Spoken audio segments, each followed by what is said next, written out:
RPN is not responsible for the views, actions, statements, or opinions of its guests, advertisers, or even its viewers. The information on this program is not to be construed as medical or legal advice. An appearance on this platform is not necessarily to be considered an endorsement, and as always, we encourage you to do your own research. Enjoy the show.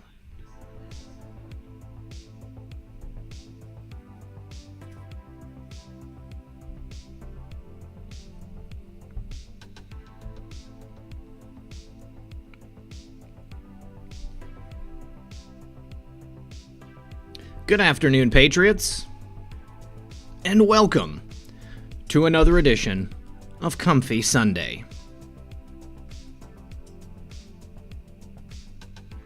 As always, I'm your host, RP. Joining me live in the studio will be my co-host, M3. And our special guest in the second hour, none other than Quite Frankly, from the Quite Frankly podcast.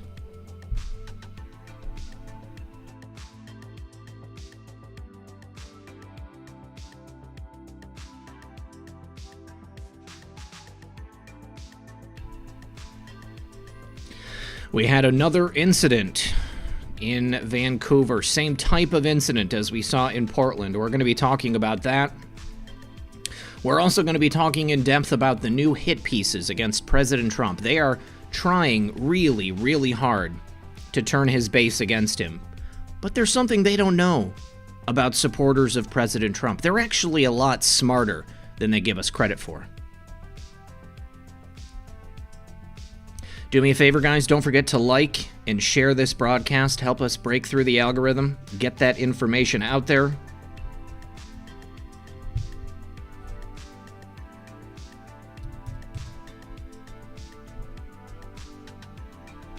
All right, without further ado, please sit back, relax, grab your popcorn, and we'll be right back after a very brief word from our sponsor.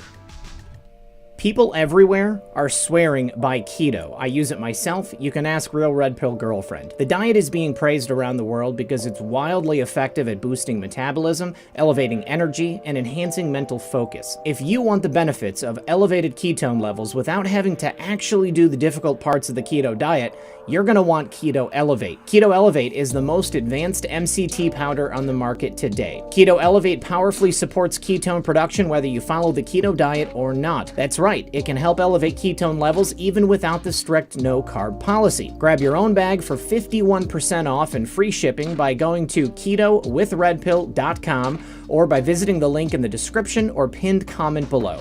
And remember, when you support my sponsors, you support this channel. All right, welcome back, everyone. Thank you so much for joining us today. And Methods, what's going on, brother? Not a whole lot, man. I'm just enjoying a fun doing nothing weekend.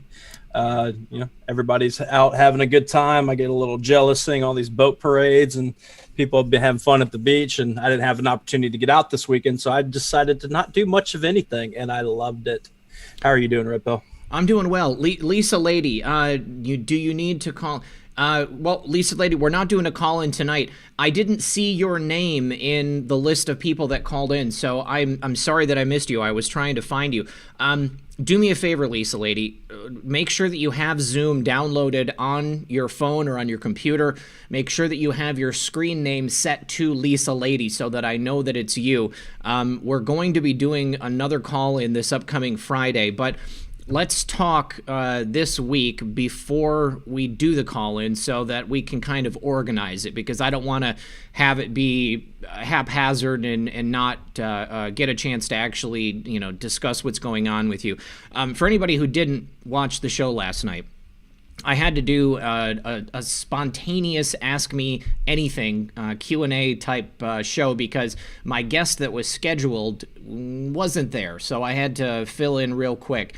And during the middle of the show, I got a message from Lisa Lady, and I shared her tweet, but something happened, and her grandchildren that she had adopted, because she has a daughter who was in a hit-and-run accident, tragic, and she's, as a result, unable to take care of her children. So she had been taking care of her grandchildren, but something happened, and Child Social Services took the children away, and I don't know any more than that, but I wanted to have Lisa Lady call into the show so we could talk about what exactly happened. But I definitely want you to know, Lisa Lady, that we need to I need to make sure that I know who you are. So make sure you have Zoom downloaded and your name is Lisa Lady so that I can get you on here. But yeah, Methods. It was a real sweater last night for me. I was waiting for my guest to like get back a hold of me up until the very moment that I went live, and I texted you and said, "Well, here we go. We're just gonna go with it." Right. I was over here bragging about doing nothing, and you're like, "That's awesome. I have to start a show in 3 minutes, and I don't have a guest." And I was like, "Oh, that's terrible." And I unfortunately I had some things I had to do and some dinner with the wife and stuff, so. I couldn't hop in, and I want to shout out to everybody. I wasn't ignoring you. I had a bunch of people telling me to come help save you for the show last night. But I heard it went well. Heard you handled it all right, and that's going to happen. I don't know that guest at all, so I'll just tell them that whoever's running their booking needs to update their resume. But yeah, I mean it's going to happen. It's happened to the best of us. So. Yeah. I mean, at this point, I mean, and I'll be honest, I was talking to a real red pill girlfriend, and she was like, "Oh yeah, you looked, totally cool under pressure." But I mean, when you're like in the hot seat right there, that's a lot of anxiety. Like I feel like I did do pretty good, but like in my head, I was freaking out. I was like, "What am I gonna do? How am I gonna handle this?" But thankfully, I have so many wonderful listeners, so many amazing people. I couldn't believe how many people called in, Methods. Like there was probably over 20 people still on the line when I had to end the show. And I just want everybody to know who didn't get a chance to call in. I'm going to be doing a call in once a month, the first Saturday of the month, and every time that I do those call-ins, I'm going to make an effort to specifically take callers who didn't get in the month before. So I just want everybody to know that I want to try to get to everyone. I mean, I want you all to have an opportunity to call in, and I wish that I could just keep going once it gets to the end of the show, but I don't like cutting into other people's show times. Like RDoc has a show. There was one time that I cut into his program and I felt bad about it, and people made me feel bad about it. But I mean, it was an important guest, and I felt we needed to finish up with what we were doing. But thank you everybody who enjoyed it. I appreciate you guys showing up, and definitely appreciate all the calls. But so yeah, if you didn't get a chance to call in, make sure that you sign up, or make sure that you sign up for Zoom, so that I can see your name, and then we'll be able to get you in here, and we'll have you on next time. Next month, I've already got the first weekend, that first Saturday booked, so it's going to be on the 17th of October, and then that's an appropriate date to do it. But then the following month in November, it's definitely going to be that first weekend, that first Saturday. But Methods, you've had another whirlwind week. You debuted your Friday show. You did great. Obviously, you and 412 are very adept at doing the shows yourself. And I think a lot of people were pretty excited, man. I mean, they're looking forward to another episode of your program, Methods to Madness. And I like how you're doing the little spin on it, different co-hosts every time. Right. And I appreciate you saying that. I've got a lot of love and support out there, and I want to thank you guys, because I'm sure most of them, if not all, are here right now or on their way here. But yeah, I'm enjoying doing those shows. It's kind of different to be in the hot seat. I respect everybody else even more who does these shows now that I'm on the other side of it, not just talking. And I'm sure both 412 and Scott appreciate not having to do anything either. Mm-hmm. But that's the idea. And I'm having discussions with other people, because I'm not necessarily ready to add another day yet, as in like a fixed schedule. Mm-hmm. But there's a lot of people I want to hang out and chat with that aren't those two guys, just have conversations with people. So I don't know, maybe we'll see, pre-recording interviews depending on schedules, or we might just randomly go live and talk. But otherwise, man, I'm bitten by the bug. I'm enjoying it. And I'm glad that people are at least, appreciating me doing this instead of me just hanging out with you for a little bit. Right on. You say bitten by the bug, and that's, I remember the first time that you went live at the end of the show, like I could see your eyes popping out of your head, even though I couldn't even see your face. I knew that this was going to be something you'd want to continue doing. So I'm glad that you're having such a good time with it. So let's talk about what's going on here. I mentioned this hit piece by The Atlantic. So yeah, I think it's pretty telling. All right. I mean, and they've been working overtime the entire length of President Trump's tenure here in the office of the president, just kind of generally working on getting people to hate him, saying all of these negative things, lots of negative press, all these fake news stories. But now they've really honed their craft, because they're going specifically against members of the armed services. They're going specifically after veterans. And I think that is a large part of President Trump's base. He's got incredible support among the military. I think that his goal of ending these endless wars that we've been involved in, it's just, everybody is used to the idea of being at war now. It's nothing new.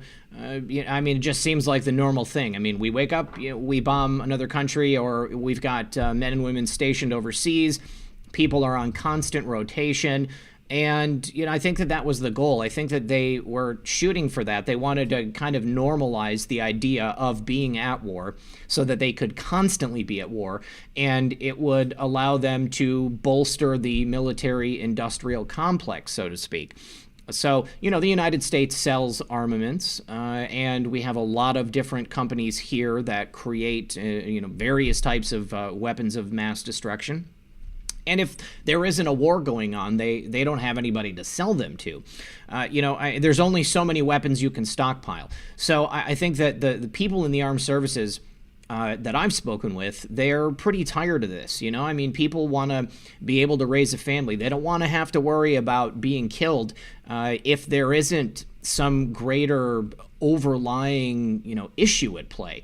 If we're just going to be stationed in Afghanistan, guarding fields of poppies, that's really not, a good use of our time, in my opinion. So people resonated with President Trump's desire to stop fighting all the time and bring people home. And, maybe we can work on things to better our own country rather than destroying other countries and then rebuilding. Right. And I'm following this trend, or we all are, but I'm seeing this trend about Trump has to consistently say all his accomplishments when he does these press conferences or his rallies or these smaller rallies he's been doing lately. And he has to go through his talking points. So what was one of the major ones was he built the economy, right? Mm-hmm. And then, we get the Kung flu and it hurts the economy. How convenient is that for the Democrats' talking points? The same thing is how much he's rebuilt the military. How many times have we heard that over and over for the last 4 years? He made sure to fix those problems, and also showing the force of taking out Soleimani, al-Baghdadi, dealing with Iran, with everything going on over there. And they have to take it apart somehow. And to see them go about it as, okay, we just have sources saying, and then just saying ridiculous stuff. And I understand Trump talks like, us common folk, if you want to call it that, mm-hmm. that, he just talks like everybody else. He doesn't act like the suit of a president that we've been dealing with for a long time now. He's gotten none of those false airs that these other presidents have had. They're showmen. Okay, they're acting all the time. They're not giving us who they are really. President Trump, in my opinion, is the same man on stage as he is off the stage. He knows how to move between those circles, the rich and famous, the wealthy and powerful, and then, as you said, the common people. Just us. Right, and so when they put out these quotes that they're saying that he's saying, it just sounds stupid. Now I understand why they do it, because they've sold their base on this idea of Trump's just absolutely not presidential material, mm-hmm. which isn't what they have set up, just like how you were describing as a president. But so it just doesn't fit at all if you paid attention at all, how much the military loves him, mm-hmm. how much he takes care of them, how he's done like random stops to make sure, that, when we have bodies come home from war and stuff, he makes sure to be there, for all of them. Right. But they don't want to talk about that. They want to say that he's saying things behind their backs and stuff and making these decisions. So this Atlantic article that Trump or that they're saying about Trump is that he didn't want to go visit a war memorial overseas because it was going to mess up his hair and they are all a bunch of losers. And it's like, Trump would not say that. Obviously he calls them losers, the Democrats and all that, all the time, the media. But for them to just say those things when it was already debunked in 2018, we are old enough to remember them trying to say the same thing back then, and then them having to retract and say it was because of the weather. We've seen the screen caps for the same people. They're just recycling. But we're in this my whole point is that we're in the cycle of that they're just going to lie in such a way, hiding behind sources like that. And it's probably going to be just rapid fire for the next few months. Oh, yeah, it's not going to stop. So, first of all, President Trump is very, very smart. You know, he's constantly telling us all of the wonderful things that he's done. Number one, because many people have a shortened attention span as a result of, you know, this like device right here. You know, having a phone in your hand has just kind of destroyed our ability to pay attention to anything for any length of time. So by constantly telling us everything wonderful that he's done, it is front and center in our minds. You know, like we Trump supporters, we are always watching President Trump, and we hear him and he says, you know, I've done these wonderful things, and we're like, you're right, best president ever, you know, MAGA, COG. And at the same time, the entire fake news media apparatus is giving us these fake things, trying to replace, to supplant those positive things in our minds so that, you know, they think that if we hear something terrible over and over and over again, people will believe it. You know, certain people are going to believe it no matter what. But, you know, some people are going to be, well, geez, I heard about this. What about Epstein? I keep hearing about Trump and Epstein, you know, but it's BS. None of it's true. So by constantly repeating those things, he keeps the truth in our minds. He reminds everybody that, yes, he really is doing things to help this country. And they're going to continue to say whatever they want because they need to destroy that image that we have of President Trump being the greatest president ever. Now, specifically, by going back to this fake issue saying that President Trump doesn't support the military, that President Trump doesn't have respect for our brave men and women in uniform who on a daily basis risk their lives for our country and for our freedoms, they would have the possibility of removing a significant portion of his base. If they can get enough people in uniform to believe that President Trump doesn't support them, doesn't have their back, then they might vote for Joe Biden. Or if it comes down to it and President Trump is reelected and they try to remove him, because we know that there are some really nasty people who do wear the uniform, who have forgotten their oath, and who are probably going to be all on board for a full-on military coup. If it comes down to it, then it makes it more likely that those people are going to have supporters, you know? If it came down to it, and you know, let's say Generals Mattis and Kelly were still, you know, in active service, and they were like, you know, guess what? We're going to go ahead and remove Trump from the Oval Office because Hillary Clinton says Joe Biden won the election, and you know, President Trump won't leave. But they're in the midst of a recount or something like that. Then they can look to their subordinates and say, you know, you follow my orders. Don't forget that President Trump called you a bunch of idiots. President Trump said that, you know, you're a bunch of suckers for dying for your country. So we have to get him out of office. But President Trump knows that if he continues to tell us all of the wonderful things that he's done, then, you know, he's going to keep that up at the top of our mind. And we won't allow for this fake news to creep in and color our perception of him. Right. And all this stuff reminds me of how important this whole movement is. Taking things apart in real time, being there, supporting the president, but also allowing, because I know we've said this for a long time, or a lot of people have, why hasn't Trump done something about the media? Why hasn't Trump done something about the Democrats? Why aren't they locking up people? I think we've seen over the last few years how deep the swamp really is and how much control they actually had in whatever, you know, respective areas of control that they have. If you think about it, how many he let go of, 70 people off the National Security Council out of nowhere, right? 70 swamp people right there doing work. And just like you talk about Mattis and all these other people that are wanting to turncoat, John Bolton as well, which has conveniently his book said that wasn't true about him. Go figure. Now they're not touting John Bolton anymore like they did during the impeachment hearings. But John who? Right. Yeah. But we have to fix things on so many different levels because we were more screwed than we even could imagine. We would just think, I mean, at least me, I'll speak for myself, so to speak for everybody.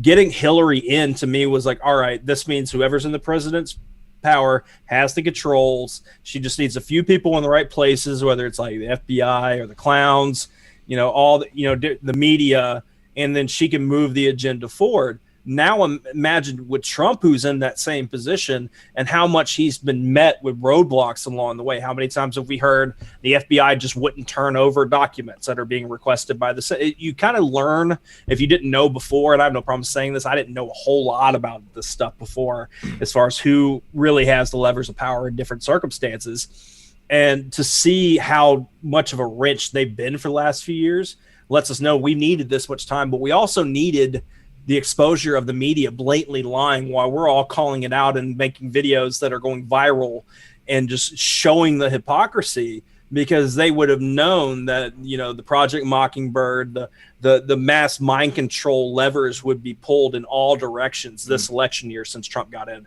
They knew that the moment Trump was announced that they were going to go, buck wild on things this year. And so far, Yeah, it hasn't stopped. They haven't let up, and I don't see it going any other direction very soon. I mean, it's going to get a lot more intense. They're going to continue to fire, from every direction that they possibly can.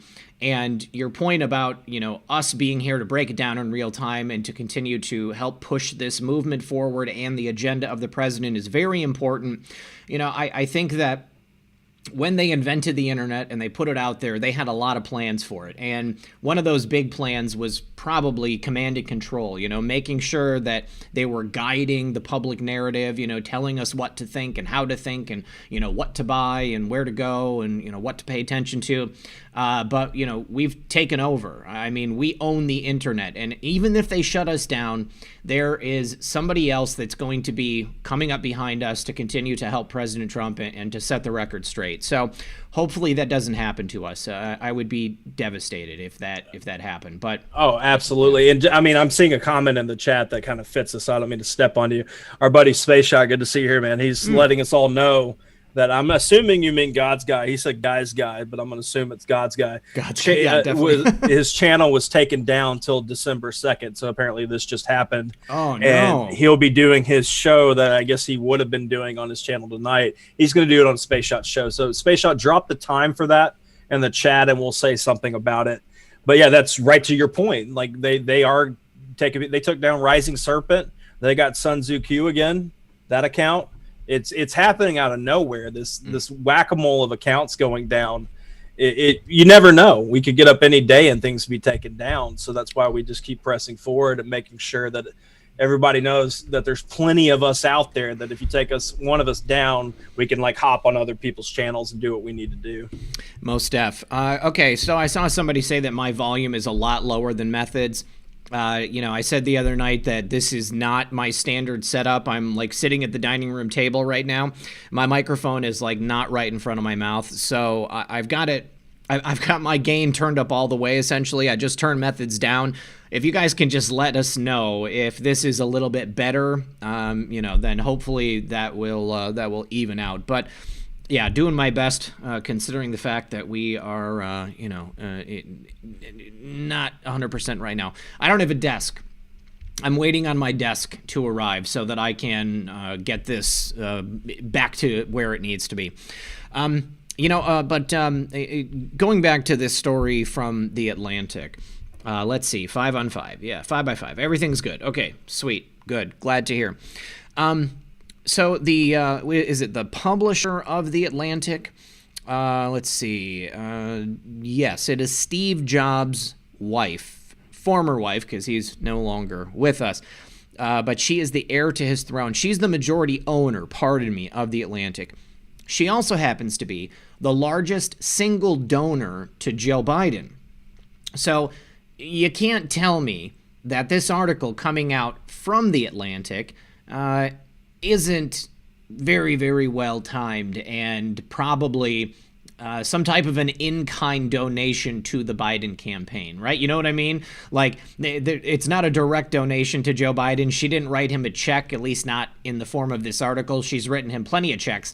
But by writing this article, she is clearly trying to assist the Biden campaign and to color President Trump's perception in the minds of our servicemen and women. Right. And just real quick, Space Shot 76, we were just talking about God's Got Show. He said they'll be live over on Space Shot 76's channel at 10 p.m. Eastern. So just a little bit after this show tonight. Or, yeah, it would be, a little bit after. Okay. But, back to what you were talking about here. I also find it interesting, and a lot of us were talking about this, that they're doing this, quote-unquote, the Atlantic Fest 2020 coming up at the end of this month or shortly before, the end of this month. That Hillary Clinton's going to be speaking there. I was looking through the other list, too, that was going to speak there. They got Chris Evans, the guy that played Captain America, which is unfortunate. And, of course, Anthony Fauci is going to be speaking there. So that's fascinating. Ooh. But they're doing a free online whatever they're going to do and have people come on and see it. So you already have that connection, like you were saying here with the Biden campaign stuff. You've got a connection to Hillary Clinton here. And Fauci, it's just like it's all the right people. I mean, Stacey Abrams is going to be there. That terrible comedian Samantha Bee is going to be there. Yeah, I don't like her. I don't like her at all. Yeah, I guess I don't get liberal humor. I understand what they're going for, but some of those shows, man, it's just like they don't even. It's not even funny in the context of trying to understand that they hate the president or they hate the Republicans or they hate whatever. Like the jokes just don't land to me, and I don't know how they stay on air. Well, people don't know how to do good comedy anymore. There is something to be said for political satire. Most of these shows have evolved from something that at one time was good, like The Daily Show. When Jon Stewart was running The Daily Show, I used to love it. Okay, I thought it was hilarious. They were political satirists. They would lampoon conservatives. They would lampoon liberals. And as long as you're cutting across both sides of the aisle and you're just doing a funny show, it works. But when you change it into a hit piece that only consistently just smears one side of the political spectrum, it ceases to be funny and it becomes offensive, and it's clearly a political tool. Whereas before, it was something that explored the nuances of this, political field that we have here in America. It's a real shame. They don't know how to do it anymore, and they are afraid to make fun of certain things, or rather, perhaps they don't want to appear to be offensive to certain things, but it's okay to offend other things. Like if you're a flyover country American, you're gonna get crapped on all day, Right. But if you happen to be, any other number of various groups of people here in America, then you can't touch that group of people. You can't touch anybody who isn't essentially a white Christian. That's just the way that it is now, and that's no longer funny. They are specifically targeting people, and they want to marginalize like Americans. They just want to marginalize us as people. They want to take away any type of power or influence that we have, and they want to hand it off to somebody else. I'm sorry, but I'm not going to allow that to happen. Right. And we had this whole, let's not offend everybody, the microaggressions, don't trigger anybody, support the minority group type things happen over time, of course. But Trump getting in, they had to really corral, I guess, their base to where they have to not be offensive to them at all. I remember, I might be young, but I definitely remember when comedy had no holds bar. They could say whatever, and you can respect the comedy joke. Now, when I'll watch old clips and stuff of comedy, and I hear it, and I'm just thinking in the back of my head of what liberal's head would be exploding if they overheard my TV right now. Uh-huh. And this was not that long ago. George Carlin, man. The comedy alone was so good because it allowed for people to be themselves. Mm-hmm. And that's why me and Red Pill talk a lot about not really policing people on social media and stuff. Do what you want to do. It's just we don't really like it because that's how you create these situations where people censor themselves. Let people be free and let them talk. And if you're offended by something, go do something else. The internet's big enough. Yeah. But yeah. So I think it was Joe. He said Red Pill always turns away when my comments on screen. Yeah, I don't know. I don't know where it is. But dude, it's nothing personal. There's like almost like 3,200 people here, and there's a lot of comments that I'm not seeing at all. So I apologize. But there's something else about this article from The Atlantic. So Laureen Powell Jobs, she is also a major shareholder in Apple and Disney, which is interesting because Apple and Disney are two of the largest American companies who are going to be disenfranchised as a result of the actions we're taking against China. Disney, I've talked about this before, has major money invested in China because of, Shanghai Disneyland, Shanghai Disneyland or something like that. But then, the Chinese market for movies is huge.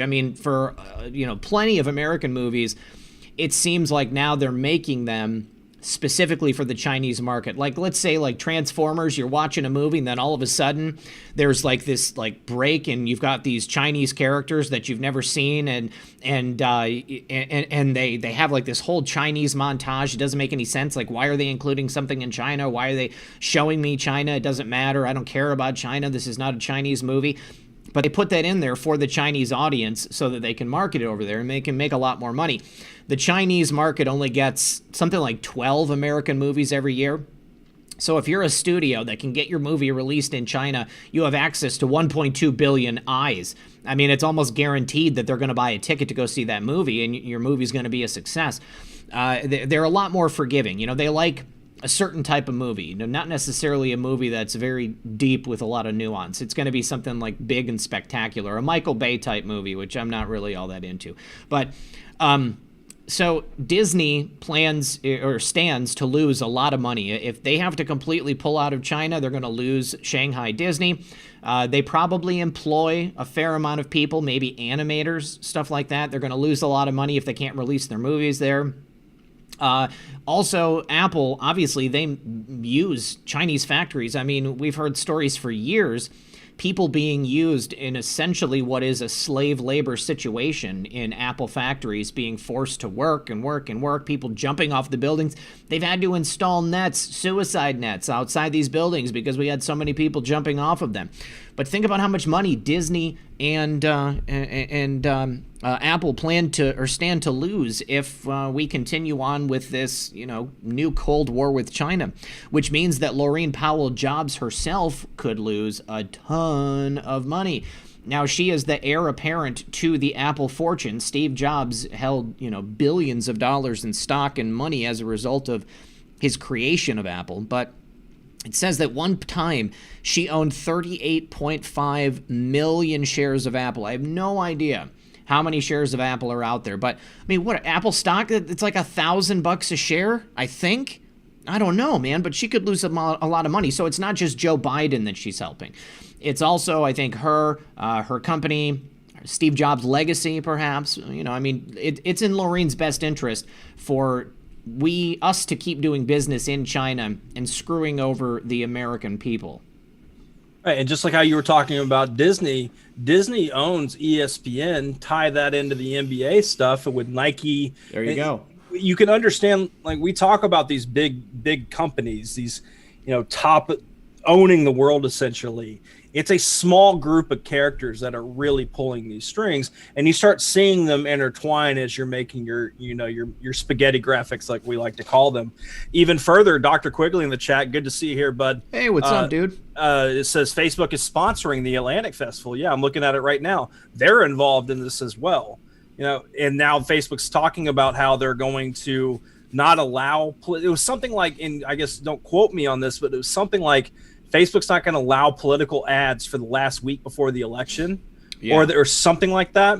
They're going through full-blown censorship. And we talked about on my show earlier this week, we were talking about how Facebook is, and I'm not trying to segue too far, but they're talking about how they're trying to attack the deep fake information that's going around. They're going to be doing full-blown PSAs for the next few months on radio stations and stuff to combat quote-unquote fake news. And the advice to their people that's going to be in this is look to your quote unquote trusted news sources to, make sure to see if this is real or not. And which ties back around to what the Atlantic the Atlantic is doing here, because the big argument is that we are the media. We've been working for so long. Our resumes are miles long. We covered this, that, and the other. So there's absolutely no way we would lie to you. And that's the entire basis that they have. And they've lost us, so far. And yeah, they still have hooks in many people, but not that they're dying and they know it. But when their only argument is you should trust us because we've been doing this for a long time, is that falls on its face when you've been lying boldly and being caught for the people paying attention for the last 4 years straight. But they continue to deny it. It's like they're living in a fantasy world. Did you see that clip of Brian Stelter on C-SPAN the other night? He was on there, I believe, to promote his new book. And, he's in his book, of course, he plays a sanctimonious, absolutely unbiased CNN presenter named Brian Stelter. Complete and total fiction in terms of a character. But a caller called in, and he said something to the effect that basically CNN is like 99% lies. If you include all of the chyrons with lies, all of the stories with lies, all of the disingenuous reporting, CNN has obviously misled the public far, far more than the president. And Brian Stelter made this comment, like he was like, oh, well, thanks for calling in, but, it's unfortunate that President Trump has made people believe that that the news media is biased, when it's just, it's not. Maybe 20 years ago it might have been biased, but he was with a straight face telling this caller and the people watching C-SPAN that CNN and the left-wing mainstream media and all of their fake news lies are not biased.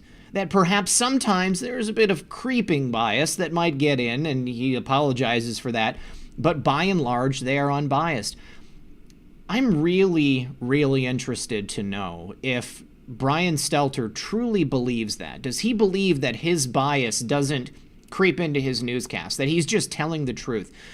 Or are these people like Brian Stelter and others, are they fully aware of the game that they're playing, of how badly they're misleading the American public? I mean, it's a fine line, but I find it so difficult to look at Brian Stelter and the other people on CNN, Chris Cuomo, Don Lemon, and think that they don't understand what they're doing. I'm wondering what you guys think in the chat. Methods, I'm interested to know what you think. Are they aware?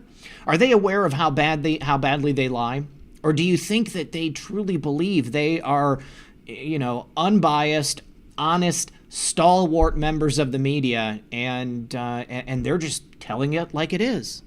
Right. Well, let's go ahead and give it to the chat, and then I'll give my 2 cents on it. Give me a 1 in the chat if you just believe that they know everything and they're just bold-faced lying. They're not compartmentalized, not being given the full truths, and they're just okay. Yeah. Give me a 1 if they're bold-faced lying to you.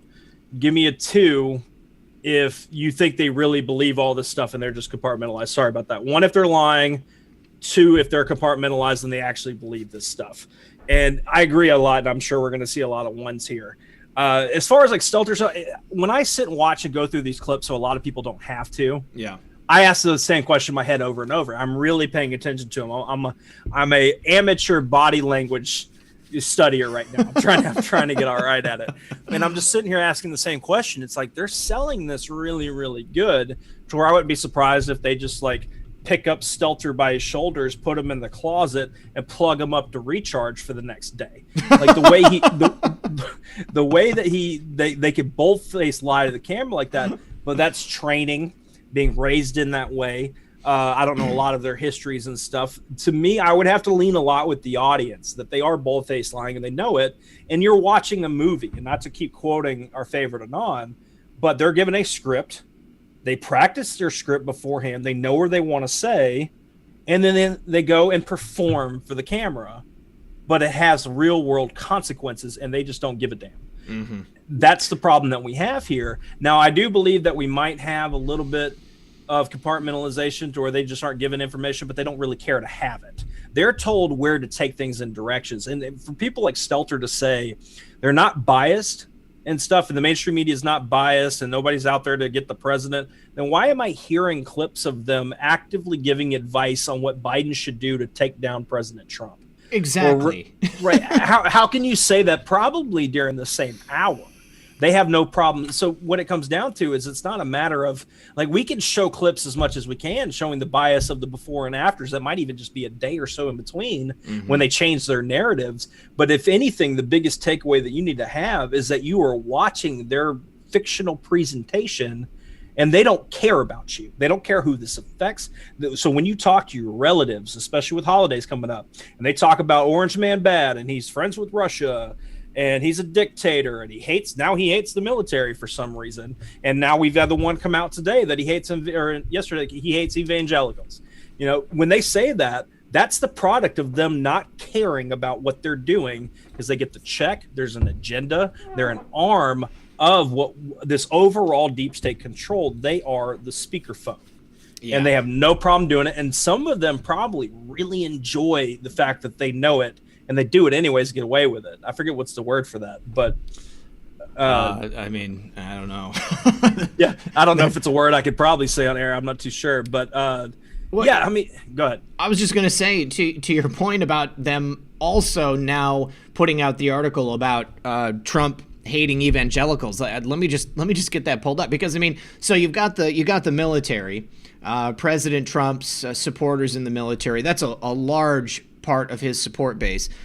And now they are going after the evangelicals. So not only does President Trump hate the military, he hates you, and he thinks you're a sucker, he thinks you're stupid if you are serving your country, but he also thinks you're stupid if you believe in God and you have faith in something greater than yourself. So that's another large portion of Trump's base.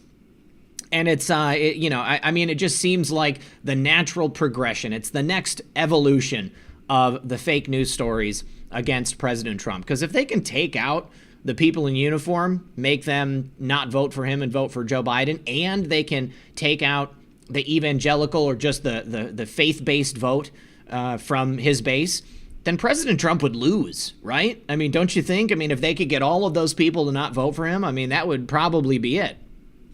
I mean, it's the marketing campaign. That's all we're seeing here. Because the evangelical one, and I'm not going to quote verbatim what's being said as the quote from Cohen, which he's just a liar anyways. Apparently he's saying that Trump was being prayed over by the leaders of the evangelicals that come around to pray for him. And as soon as they left the room, he was talking about how can anybody believe in that BS? It's sort of like as in religion. Like Christianity, how can anybody believe in that? And that they have to take apart every single voter base because that's the marketing, and it's not necessarily to win us over or anybody that is considering Trump. It's to keep their base in line and on fire, so they'll keep marketing and doing this destroying the streets agenda. Because when they get their base riled up, what happens? The streets go nuts. Oh, yeah. When the streets go nuts, then what does the media say and what the Democrats say? This can go away when Biden gets in and fixes Trump's mess. It's all works together. And you could see how like imagine if they put that much energy into actually taking care of the American people. Like we would have floating cars driving around right now and enjoying life. It would be like we wouldn't have a care in the world type stuff. It would be fine. We would actually have the utopia that they're selling us on, that we all need to get along, white, black, gay, straight, it doesn't matter. Like we'll all get along, would actually be a lot better off and happening if they actually were doing their damn jobs. Yeah. I to anybody who's been paying attention or has been alive for over a decade, then you've had the opportunity to witness the American government in action, throughout various stages. And there have been so many times during the history of our country and during my life even where both parties have had, pretty much full control of the government. And they've had the opportunity to implement their agenda and to make things better. Now, of course, there's always a new crisis every, 8 to 10 years or something like that. Something that takes away all of our attention and, we can't do anything right now because we have to pay attention to this one mega issue. But I mean, if it was possible for them to do it, or rather, if they were willing to do what it took to make our country better and to solve all these problems, then they would have already done it. I mean, I don't know how many times I've said President Trump, he's the only president, he's the only governmental official who's really gone after an agenda that supported America, that supported our workers, that supported, our veterans and supported everyone here. President Trump is the only one who's done anything. Life has consistently been good under him. Our country has consistently been going in the right direction. And the only time that it, maybe backtracks a little bit is because of the Democrats, or because of the obstructionist rhino Republicans, or because of other countries like China that the Democrats and the rhinos are working with. Okay, it's not President Trump. The problem has never been President Trump. You don't like the way he talks? Well, you know what? I'm sorry. Like, F your feelings. That's how I feel about it. Do something else with your day. Maybe try to actually do your job as an American politician. But they can't. They are so singly minded. They are focused only on trying to remove President Trump and trying to just destroy him, get him out of office. I mean, I don't know. I think that they understand that if President Trump gets another term as president, not only are things going to get better for the American public, and then it's going to be just, patently obvious to anybody who wasn't paying attention in the first term, but they're going to be in a world of hurt. People are going to be screwed if you are against President Trump. If you're a swamp creature, God save you. It's not going to happen very well for you. I mean, you're going to find yourself at the bottom of a barrel, and there's going to be just a ton of other crab swamp monsters trying to climb up on top of each other, and people are going to be ready to move on to the next phase. I mean, I'm ready for it. I'm ready for stuff to happen. I mean, some people still think that nobody's going to get in trouble, nothing is going to happen, but I truly, truly believe that we are going to have some form of major restorative justice here in this country. It's the only way that we can fix things, that we can get things back on track, and that our country can heal. I mean, it has to happen. Yeah. We think about how this plays out. Trump wins the election. We get through it where there's an actual, he's announced, type thing. I know that they're trying to mess with that, and we'll take this a day at a time. Trump wins the election. Think about how much on fire the base is going to be, right? And then add any arrest whatsoever. I know that we've been saying these words, and at this point, we have our own trigger words, and that's things like arrests are coming, indictments are coming, because we hear it so much, and yet we only have one so far, and he pleaded guilty. Yeah. As far as when it comes to Spygate stuff, imagine winning the election and having arrests happen, at all, some kind of justice occurring. Think about the energy that would be built up to the sky when it comes to MAGA, this movement and all that can help carry Trump through the next 4 years, because he would be removing these blockades throughout that process, and has been. Once again, we've said this before, first term salvage what you can, get rid of what you need to, shine the light on the people that are hiding in the darkness. We've learned many names that many of us didn't know about during all this. And now we know who they are. When we hear, okay, the Venmans are now coming out and saying something else, we already know that story. We already know where they're going. That means that they're lying because they're talking publicly. Right. Second term savage. And I do believe that's the case. Now, once again, I will still say this. I believe stuff is going to happen before the election, just because it would motivate us even further. But I think we are down that path to where Durham can do something about some stuff. But if not, we're still going to vote Trump. Look at what they're doing. Are you really going to just not vote, and that means essentially a count for Biden because you're not voting for Trump? Yeah, I mean, we're now just in that time period. Let's get through the next 60 days. We're less than 60 now, right? Yeah. I mean, it's fast approaching, but it's right around the corner. And Anthony Scaramucci crawled out of his little rat hole. He's jumping in on this. He says we have more surprises in store next week. So I can only imagine what kind of BS Scaramucci, the mooch, is going to bring up. Did you see when he first started on Twitter? He went through and followed all of the MAGA people. He followed me. I don't know if he followed you, but he did it so that people would follow him, and then he went through and he unfollowed everybody. because he's a scam artist. Anthony Scaramucci is such a scam artist. Right. Yeah. I've caught on to some people doing that, especially when I got started, because, you know, you notice when you have, you know, a number count that doesn't have like a K next to it and you know, 10,000, all that stuff. You notice when you lose a few people, and you'll notice that it was a bigger account that was pushing, I'm going to follow everybody, but that's besides the point. And just for the person saying here in the chat, Paul Klein says, Bar Durham have punted. I'd love for you to send the evidence that Bar Durham is punted, because I'm pretty much over. I don't pay attention, and I mute a lot of people who tell me what's going to happen when none of us know what's going to happen. And if you have that kind of inside knowledge and sauce and stuff, why aren't you doing your own show and presenting the information? So I'm over it, I guess, because I get it way more than a lot of people. And I know some people are going to say Methods is in a bad mood, he needs to get over it. No, I'm completely fine. I'm just overhearing it. Nothing's going to happen when you're living in the present, just like the rest of us, with the same connections as the rest of us to the internet. Right. You know, I mean, none of us truly know. I mean, unless you're a member of the Department of Justice and you're on the Durham investigation team. But, you know, I mean, all we're doing is using our mental faculties to give it our best college try. You know, I mean, we're trying to put together all the pieces and figure out what comes next. And I mean, like I said, I truly believe that these people are going to be brought to justice. They have to be. Okay, you know, we've already seen many instances of the Department of Justice going after things that they never went after before. I mean, there have been so many corruption investigations at state and local level. And, you know, you have to start there. You have to clear out all of these various levels before you can get to the top.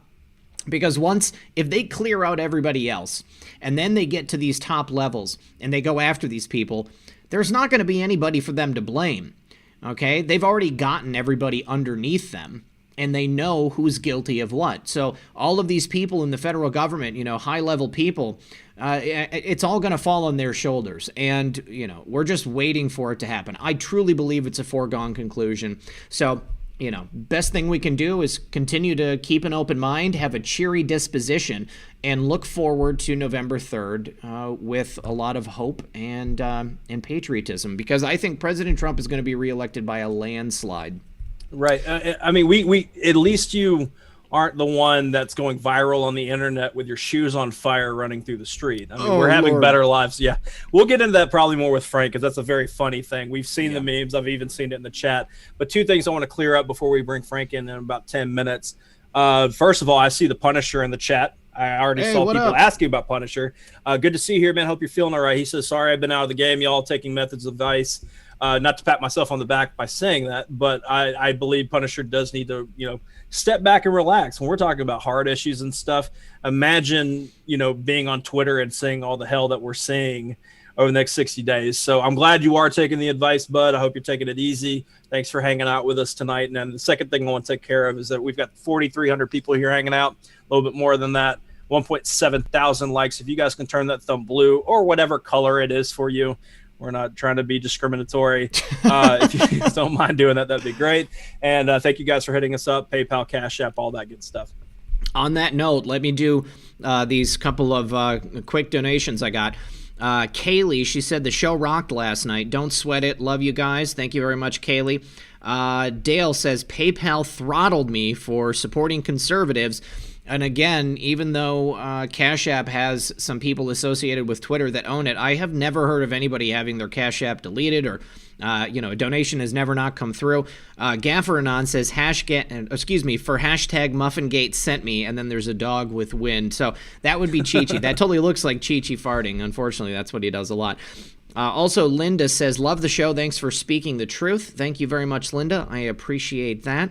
And then let me just run over here to PayPal, and we'll see if anybody dropped anything over there. If anybody does want to donate, the mods are going to be dropping it into the chat. I'm sure they've been doing it the whole show. And then I also have it in the lower left-hand corner of the screen right there. Hey Jude says, oh, Apple stock just split. Wow, lucky for those people.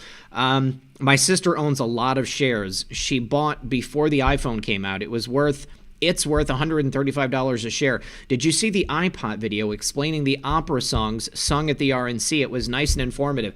That's the one where he called himself Red Pill 79, the coincidence detector, isn't it? I only got to see like the first 15 minutes of it. But let me see. Let me, just a second here. Let me. I have something. We'll sort it out in a minute. Frank is here though. He's in the waiting room. We'll bring him in just a moment. Also need to say thank you to Richard. No message, but thank you, Richard. Marianne, thank you very much, Marianne. Hey Jude also said, my cousin is retired Air Force general living in Virginia who hated Trump. He's now changed his mind. The Atlantic article and my sharing the Scavino pictures on Facebook red-pilled him. Good for you, Hey Jude. That's awesome. Timothy, thank you very much, Timothy. Jared says, hey, Red Pill, possible decode from our favorite Anon. I'm not on social media or the boards, so I'm offering this up to yourself and methods. We'll read it live right here. I watch all of Frank's podcasts as well, so this seems like the day to share it. Our favorite Anon has posted the last 3 Wednesdays and only those days during this span. It became more than a coincidence on the 3rd consecutive Wednesday. Are they trying to tell us something? Wednesday 8/19 had 5 drops. That would be, okay, and he associates that with the letter E.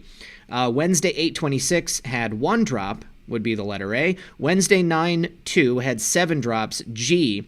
I'm seeing the possible spelling of eagle, which I interpret as Bill Clinton. Well, that would be very interesting if we're going to get that on this next Wednesday. Who I also feel would make the most sense as the first mega arrest, since everyone by now is at least suspicious of him with the allegations against him for the past 2 decades. Probably wouldn't be much backlash aside from the MSM. Also, the last Wednesday would be 9/16, the day before our favorite Anon Day in September, or maybe it is the October surprise. Who knows? Maybe nothing, but I figured I'd let y'all decide. Rooting for 12 drops this Wednesday. Cheers, Jared. Okay, so this is actually something that I think is totally worth tracking. I want you to think about this. So, the Ghislaine Maxwell case, obviously coming out of the Southern District of New York, the Public Corruption Unit is handling it. Public corruption would only be involved if there was some type of public corruption, obviously crimes committed by elected officials, and it's from that span of time in the late 90s. Which would be when Bill Clinton was president. I mean, Bill Clinton was associated with Ghislaine and Jeffrey at that time. Bill Richardson also was. Bill Richardson, close to the Clintons. I believe he was former New Mexico governor. And so he was also associated with Ghislaine as well. So I can get behind this. If there is 12 drops on this upcoming Wednesday, man, I'm gonna say that is a great theory. So yes, that is everybody from today. Thank you very much, guys, for the generous donations. I appreciate it. Just real quick before you bring them in, just on that topic alone, as far as like the date stuff. Now, I hope nobody, if we don't get 12 on Wednesday, it's not a failed Q call. It's somebody who's making really interesting connections, and we're going to be looking for that. But as far as that stuff goes with Bill Clinton in general, you can't sleep on the whole thing going on with Ghislaine Maxwell and not expect for it to sweep him up in this. Yeah. And that would have nothing to do with Durham. It has nothing to do with the election. That's a different shark under the water that's still making its way towards progress. And like you said, Bill Clinton was president during the time that they're specifically brought her in for. So we'll see. We'll see what happens. Yeah, I mean, it's totally worth paying attention to. All right, you guys, give me just a second. I'm gonna throw up the card for the show, and we're gonna bring Frank in. So we'll be back in just a moment. Don't go anywhere.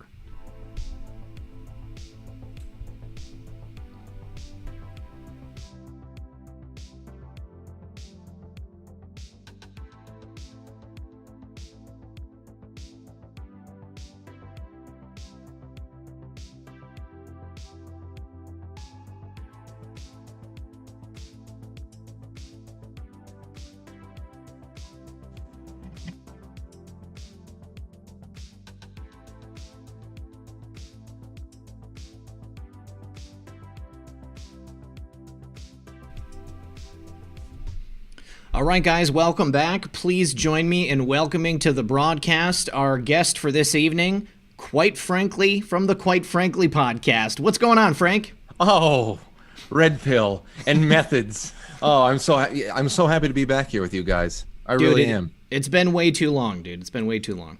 It is. It has been too long, but at the same time, isn't there some sort of a weird sucking motion from the time? Like I know that by every mechanical measure, we know that time has passed. But at the same time, there is also some sort of a weird stasis that we're all stuck in as well. You know, we're flipping the pages on the calendar, but man, it's getting muddy. I can completely get on board with that. Time seems to be moving faster, but at the same time, it feels that like almost no time has passed at all. It's because we're in like the same loop on a daily basis. You know, we're just watching the exact same BS on the mainstream media. President Trump continues to win no matter what. And the closer we get to the election, they continue to ramp it up with all of this, you know, just BS that they're trying to put out there. Oh, now I'm very sorry to say that the first hour of the show I have not been able to pop in because of all the craziness going on over here. But just based on that, I have to imagine that you were talking a little bit about the Atlantic and all the types of things that are being rolled out here.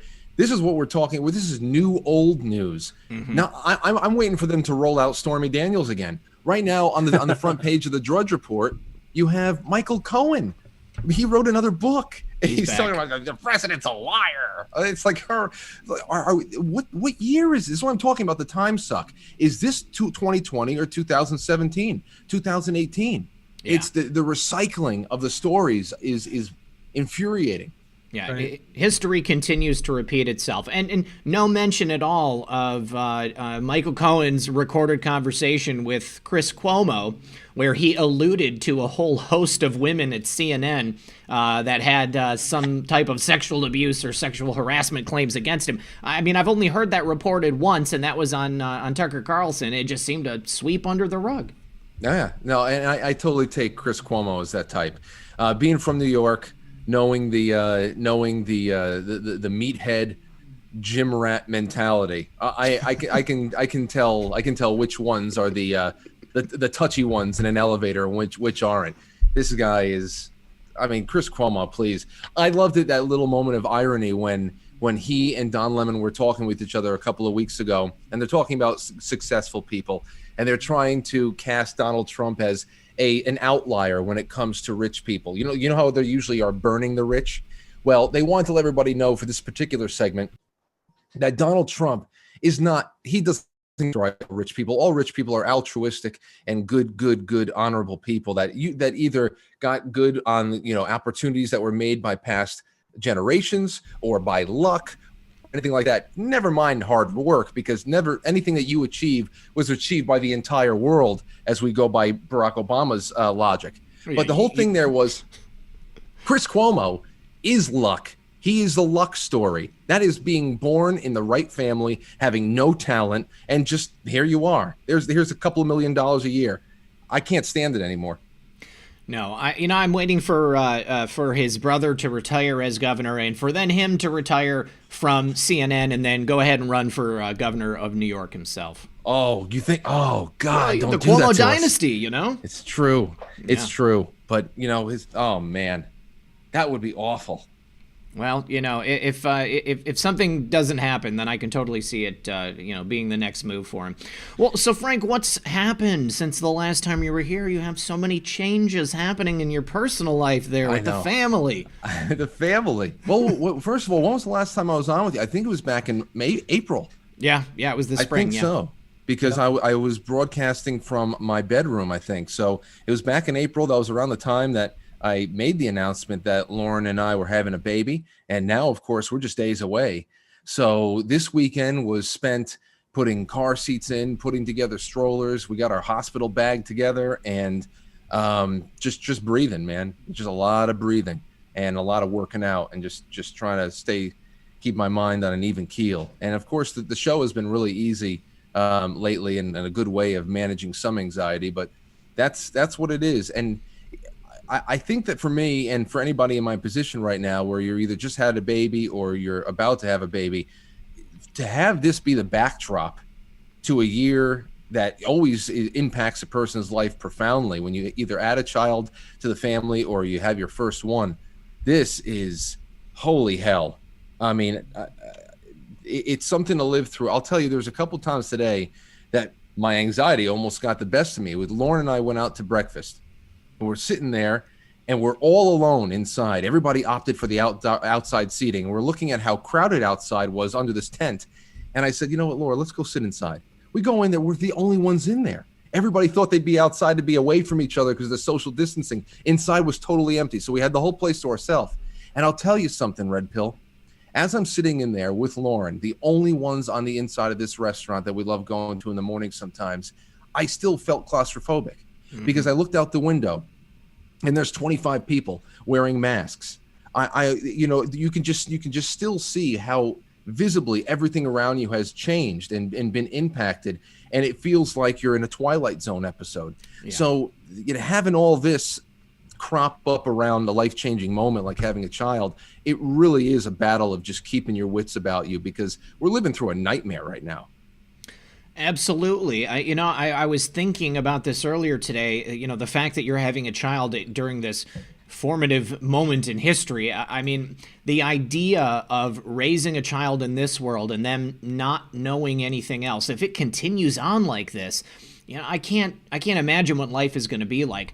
And to your point about anxiety, I have felt like just so much anxiety for the last couple of weeks, having to wear a mask going out places, like seeing all of those people wearing masks, like what I'll do is I'll walk in someplace with a mask on just because they've got a minder at the door and they won't let you in. And then I'll pull it off when I'm walking around. But if I have to wear it for any length of time, I feel like I can't breathe. I feel like I'm being smothered. Looking around and seeing all these people just willfully and having zero issues with keeping up this charade is excruciating for me. Yeah, and then getting these numbers, 9,200 people. That's all the number of people that we've lost as a result of CV-19. And to think that people have given up so much and they've bought into this hype, and that's all that it is. They continue to. They continue to. So I looked at that, and I'm glad you brought up the numbers, but you're on top of it, and there you have it, 9,200. And still, they're trying to get us to the 250,000 number because that was one of the feared benchmarks from in the earlier parts of the year. They're talking about 250,000 Americans dead, and so they need to get there. And I don't doubt that 250,000 Americans have died within 9 months. I don't doubt it at all. It's a country of 330 million, and when we don't have a pandemic being pushed down our throats, I think that we're all very, very agreeable on the fact that we have an obesity problem, we have an over medication problem, we have all types of physical and mental ailments going on right now. Of course, you can find 250,000 people to recategorize as something else. It's the only thing that makes sense right now. Talking about the virus itself, that whole scenario is kind of, it's almost like beating a dead dog. But outside of that, outside of watching people around you buy into something and just go along with it because they're so scared and they've been made, they don't, and a lot of people don't. I know in Connecticut's awful with what their state government is doing to people. But I know that there are millions of Connecticuters who, if you just gave them the green light, they'd be willing to rip it off. Most people don't want to deal with the crazies around them right now. It's not so much that everybody's afraid of the virus. We know how sick our countrymen and women are right now in the head. You see what happened in Rochester last night? I saw a little bit about it, but what actually happened? I mean, the only thing that I saw were some people attempting to eat at a restaurant outside, and it looked like there were protesters chanting, and you maybe tipped over their table or something. Oh, I don't know what the final tally was, but you had a brigade of Black Lives Matter protesters, rioters. This brigade showed up with their flags and their bullhorns, and I loved how they're telling everybody, stop getting scared, nobody's going to touch you, as they marauder they're marauder. They went right through the whole damn restaurant, shut the whole thing down, flipping tables, throwing chairs, sending everybody home. It looked like watching people getting loaded up into prison trains somewhere in Europe in the 1940s. It was unbelievable to see people who thought, and black, white, women, children, didn't matter what the hell it is. People who thought they can just go out on the town and have a meal that they were being allowed to have outside under Cuomo's rules, and that meal being interrupted by another facet of what we've been attacked with this year. It's like, this is why I ended the show the other night on Friday night. I ended the show talking about the short story by Ernest Hemingway, A Clean, Well-Lighted Place. And the short story, it's one of his best. And I even gave a little bit of a review that the great James Joyce gave Hemingway over this one. But the whole story, I think, is very reflective of what we're living through right now, in that it identifies this old man who lost his wife. He's suicidal. He's lonely, and he comes up to a cafe every night and he drinks himself drunk. And the young waiters, they want him out and all that stuff. They want him to go home. But the older waiters, they understand why he needs the cafe. And they say, he's not a mess. Look, he's still very clean, though he's drunk. You don't understand what it is to be lonely. Things like that. I look at us having all of our clean, well-lighted places taken away from us to increase. Remember, Red Pill, the couple of days, just a week before the George Floyd riots started, a week before, you can go on Drudge Report and find every other headline some days are psychiatrists and some other kind of psychiatric association doing studies about how the country is literally experiencing collective PTSD because of how badly our lives were shaken up. So think about admitting that millions of people are experiencing post-traumatic stress because of this Armageddon that we're all living through that was forced on us. And then 2 weeks later, putting all those stressed out, traumatized people into the streets to protest and to riot. That just becomes cathartic for people. So it's sick to see what's been done to us in the games that we have been forced into playing. Absolutely. Methods. I'm also noticing, because with these numbers coming down and they're having to re-say, how many people actually died of it and all that stuff to kind of fix it. The new talking point about this, that they're going to just try to make this essentially permanent, is that even when they get the vaxes out for people to have, that's not going to solve the problem, because the real problem is global warming. And I'm not just saying that because of crazy CNN people and all that. The WHO has said this, and I believe Fauci has said it as well. So they're now going to just try to couple this with the global warming problem hoax. And that's the world that they're trying to create, to where they just can keep us living in fear. Because they have to have a backup plan as far as, okay, Trump still, they lose at the election, Trump's still going to be the president for the second term. They have to keep causing chaos and division and fear through the next 4 years then. And so they're going to try to make this always the new normal. And we got to stop it, man. That's a point that I wanted to make specifically. I have this one restaurant that I go to like every day after I finish my video, and I get my lunch, and then I go home, and then I do whatever I need to do. And they play this radio station, and I heard this commercial, and it was like some type of a public service announcement. And they're talking about CV-19, talking about the Rona, and the main thrust of the ad, and they spelled it out specifically, there is no return to normal. So they're really betting on the fact that they're going to keep us in this constant state of heightened fear, imagining that all of these various things that we're doing, all of these safety precautions, that this is what we have to do now. This is it's all on us to make sure that we're wearing a mask, and we can never be 6 feet, less than 6 feet between people. We can't shake hands anymore. We have to always be hyper vigilant about the fact that this beer bug is potentially going to take us and kill us and our family. Yeah. What Methods just brought up there is huge, because. And it's another thing that did not get a lot of play. And I didn't play it on my show last week. I had the clip sitting on the desktop the whole week. and I just didn't get around to it. But Tucker put a lot of attention on that too. The non-doctor from the WHO, might as well be Bill Nye. He actually said that, like Method said, this is an opportunity. This is all because of climate change. Climate change made this worse.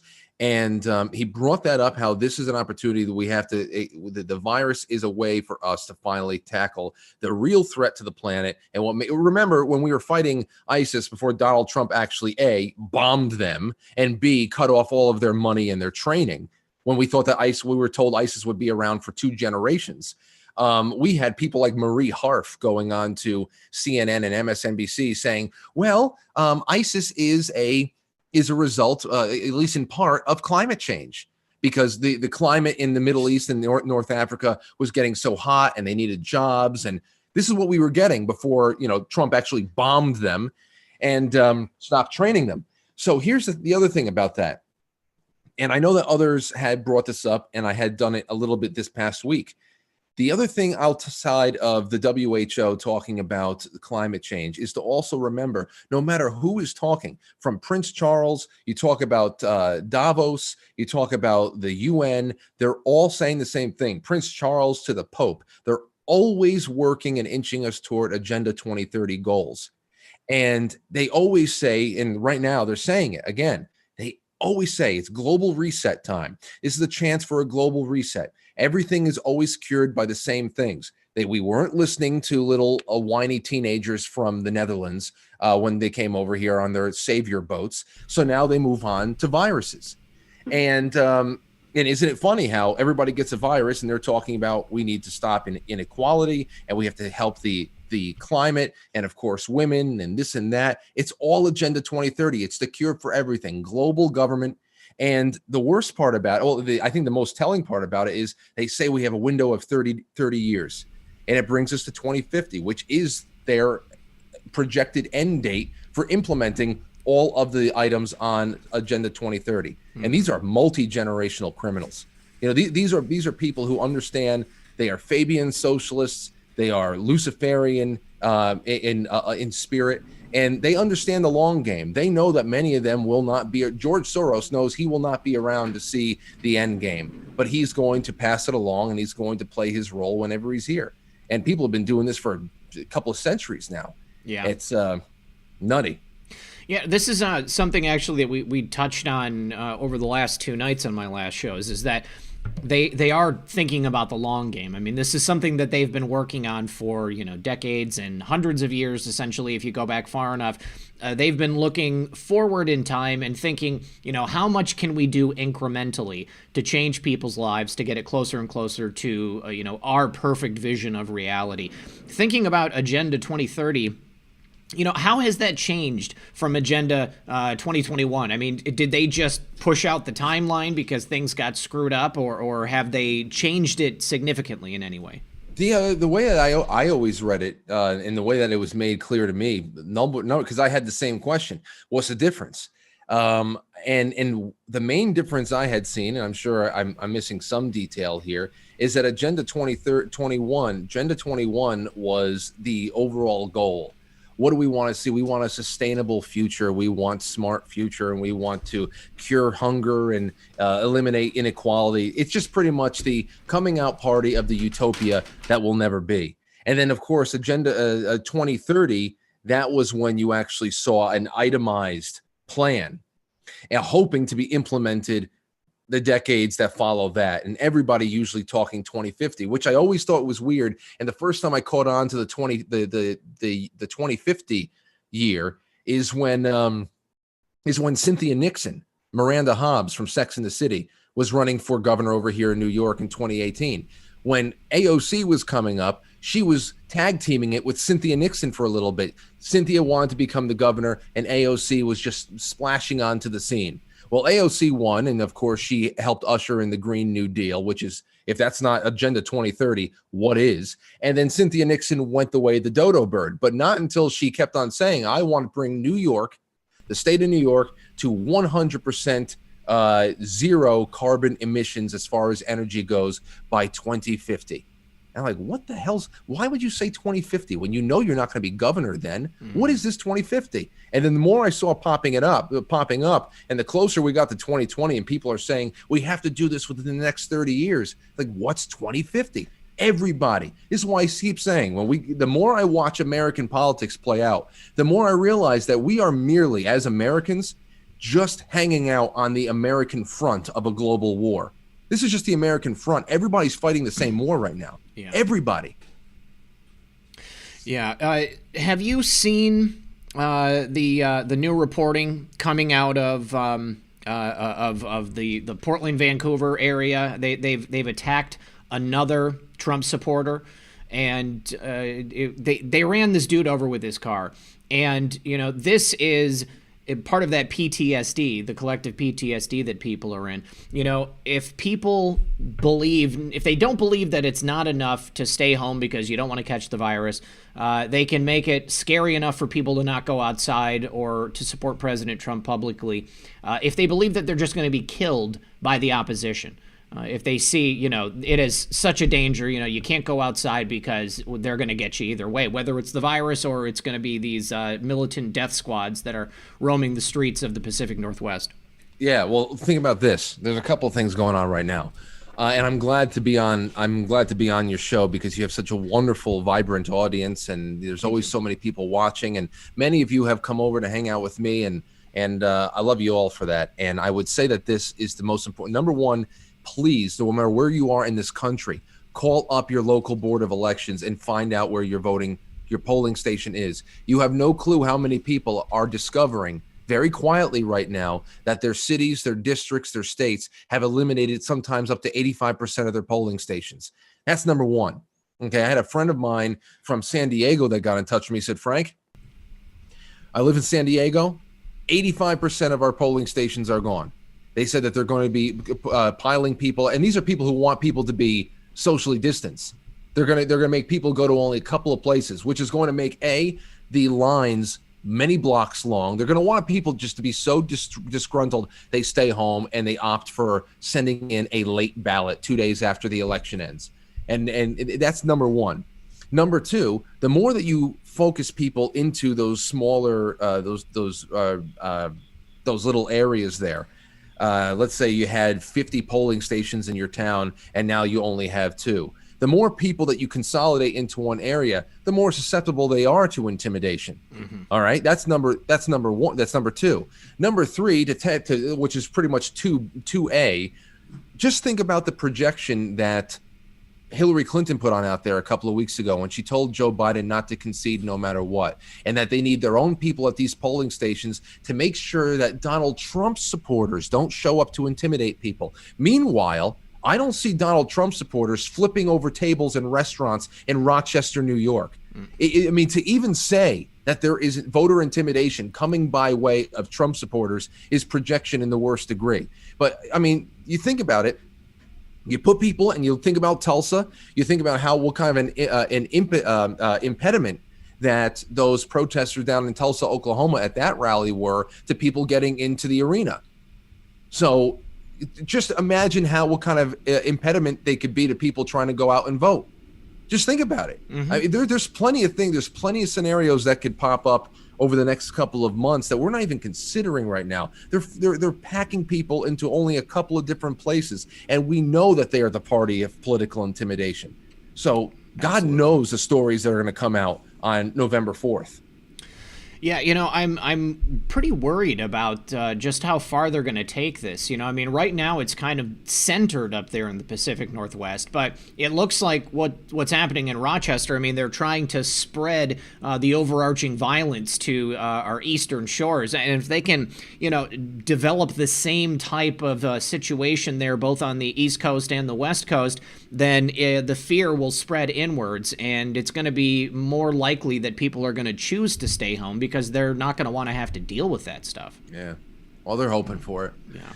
They're hoping for it. I mean, this 2020 was an effort, an overall effort to destroy the spirit of Americans, whatever was left of the spirit. Now, I think that has forced many people to find, resolve, which is great.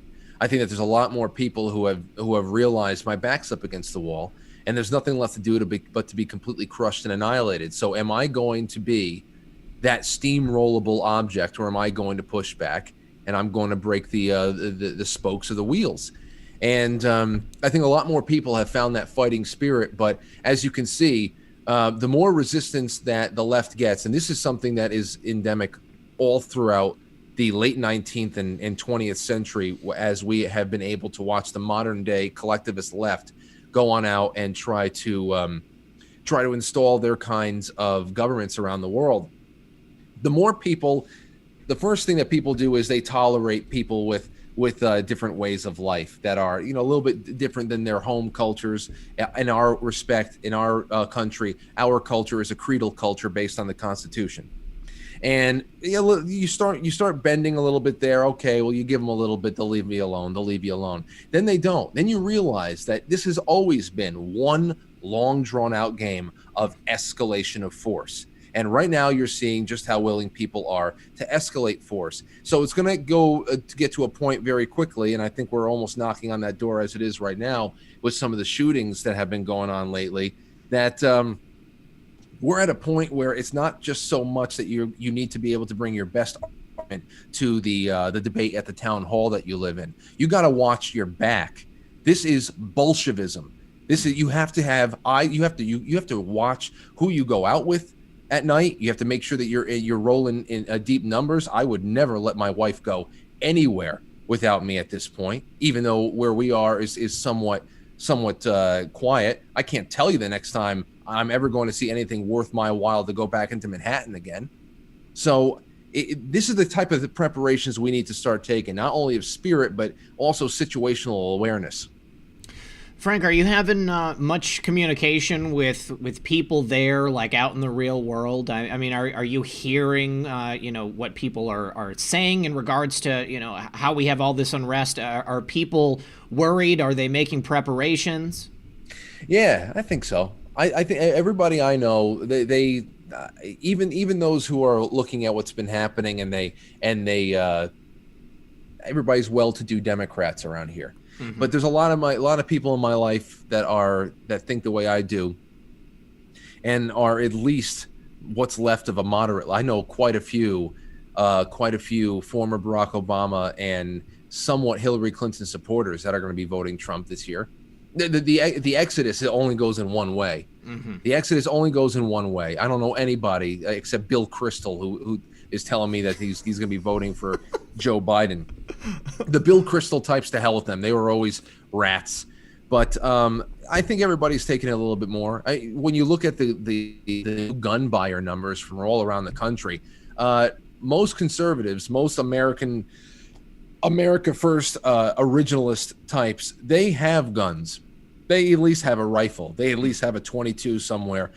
They have a shotgun. I'll tell you, you look at those millions of buys, it's mostly people who have had a great awakening. Mm-hmm. And based on all of the storable food sales that have been done, and the warehouse back orders that's been thrown up on there, I think a lot of people have been spooked, and they realize you can't really rely on anyone. And even if you do have some supplies you can get at PBS, the people that you're dealing with now that you thought were stable, they're not. They're not stable. It's like that. It's like when the Joker tells Batman in Returns, these people, they will eat each other. It's a thin veneer. It's a thin veneer of civility that we have. And for those who have been sucking on the teat of always thinking that these creature comforts are going to be around, it's just going to be as a matter of fact thing. I think a lot of people have been spooked this year. So there's definitely a level of preparation that's being made, and people are coming to with how they're probably not going to get a full expression of their old life back, not for some time at least. Right. Well, think about 2020 in general, like how you were talking about how this has just been almost hell as far as like what we've been dealing with back to back to back. We were in World War III at the beginning of the year, and now we're in the middle of a virus, all these things going on. But think about, like you said, building the resolve, the strength, the patience that we've been developed, because if we go through 2021 and it is only like 2019 as compared to 2020, it's going to feel easier, right? It's going to make people stronger to be able to handle more over time. And we needed that, because part of the problem of people being asleep in general is that they're not ready to be, stand up to things like this virus and all that. They feel like those are the ones that get terrified when they see somebody else not wearing a mask while they're wearing a mask, and they lose their minds in the aisle. We need to build stronger people for future generations as itself, because they've been dumbing us down and making us so dependent. Because when you aren't equipped emotionally and mentally to handle real life problems, and you allow a government to hand you all the answers and solutions and tell you what to do, that's where you just lose control of your life. And that's where we get to these problems that we have now. Yeah, I would say the other thing that you have to realize is we were starting to come out of the fear of the virus. I really do believe that was a hand that was played when they had to play it, and they gave themselves a nice big bridge, because they went from the end of impeachment over. But the thing here now is to say, well, people got to find that resolve to stand up to the virus. Well, the virus is that thing that has been personified by both sides. The left has personified it as a killer of black people. They have personified it as this. It's become a Disney character. All right, they gave it a personality, they gave it motive, they gave it so much emotion, and they steer the best way they can. The one thing that you cannot avoid, the virus is something that's so small you can't see without a microscope. But on the other hand, you be good over there. I think Red Pill Girlfriend is back with dinner, so I'm gonna mute up. Okay. Everybody was hoping for Muffin Gate 2.0. I don't know if you know that's one of my seriously, it's like taking an antidepressant for me. If I ever have if it's my days ever rough, I watch that clip over and over again of the dog going nuts and Red Pill having to mediate that fight. It makes me so happy. But I'm glad to have been able to bring everyone such joy with that scary moment for me. It's amazing. It's amazing. But to finish up that point, the one thing you can't personify, because it's in your face now, is whether or not the gang down at the corner of the street is going to do something your way. Yeah. Or not only that, if you get a little bit too wise and your message is resoundingly a little bit too well accepted by people, if you've seen a crack in the logic, a flaw, and all the reasons why we have to give up our liberties for whatever kind of perceived threat is in front of us. If you are a person, whether you are in public life or not, that it presents an argument that resonates with people, it's not only just the gang down the street, it's also the gang in Washington, D.C., where we have seen them destroy accredited doctors that go to the same Western schools that everybody else that is in line with the narrative goes to. They got lopped off from the herd. So I look at people like the salon owner from San Francisco who put who put Nancy Pelosi on blast.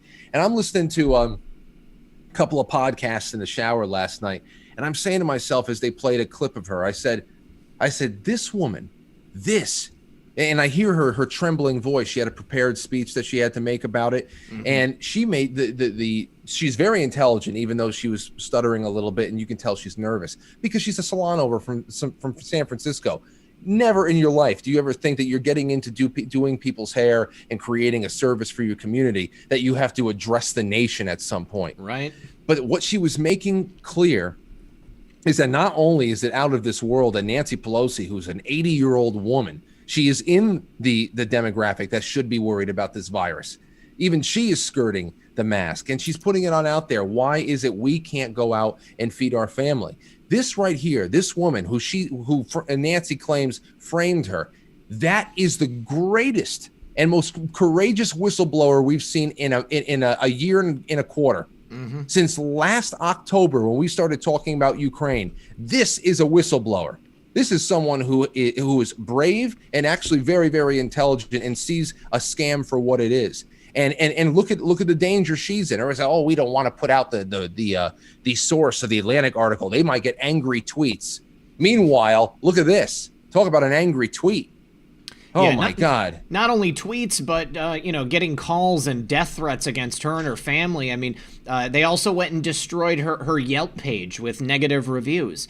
The only thing that I'm wondering is, why are more San Franciscans not angry about what's going on? You know, I mean, she's not the only salon that has essentially been destroyed as a result of this, this lockdown that they've imposed on us.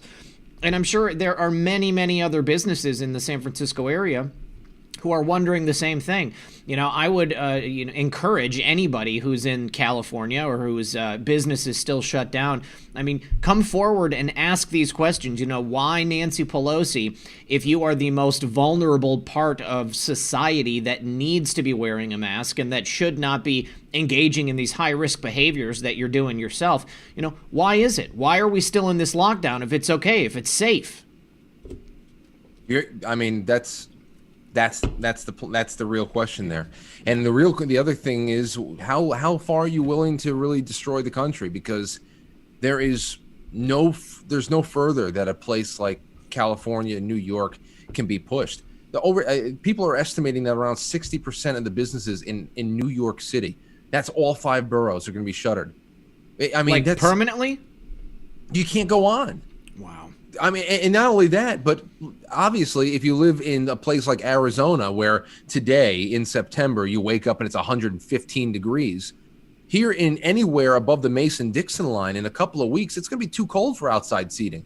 Mm-hmm. And they're talking about, I think it was Cuomo said, unless New York City, it was either Cuomo himself or de Blasio, said that unless New York City forms a 4,000 man and woman task force for contact tracing, unless a New York Police Department, which has already been strangled off. Oh no! Turn the camera, dude. Turn the camera. We need this in our lives. Anyway. Okay, continue. Okay. Either way, he said something like, unless we had 4,000 New York City Police Department members that are made into a task force for social distancing, contact tracing, that there's not going to be any indoor dining until 2021. I mean, ridiculous. You can't have indoor dining in New York City until June of 2021. What the hell? You might as well sell the entire island back to the Indians. You know, you might as well sell. It's going to be worth $24 soon. Well, here's the thing, though. I mean, without contact tracers, there's no viable jobs left in the city of New York. All they can do is hire contact tracers so that they can, put these people to work. I mean, they've closed every single business. And it looks like I just lost my chat window. So let me go ahead and get that taken care of. Real quick, let me just say thank you to American Autist. Said, much love, good show, great show. This is my first donation. So thank you very much for that, American Autist.